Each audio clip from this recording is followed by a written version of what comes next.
किमुखं गातहरस्मनुमन्द चन्द्रपरो प्रेमाकुलं प्राण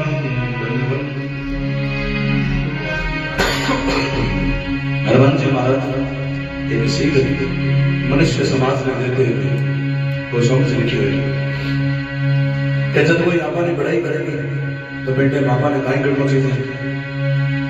त्राही त्राही आरती अपने शरण से बच रहे हुए बेटा कोई भाव करो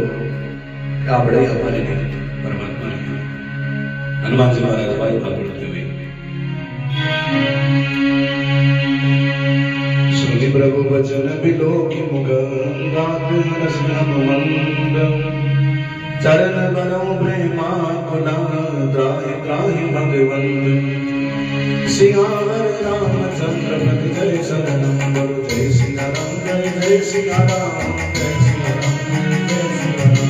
जय सिया राम जय सिया राम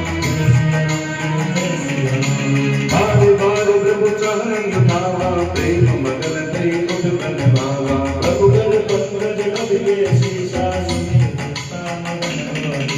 सावधान मन करि गुण संगर नामे चरण नाम सुंदर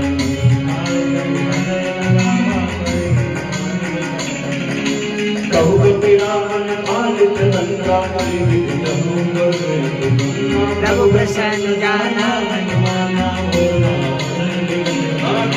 शाखा मुगते बड़ी मनुसारी शाखा ते शाखा पर जाई नाथ सिंधु हाटन गुण धारा सो सब तब प्रताप रघुराई नानक कछ मोरी।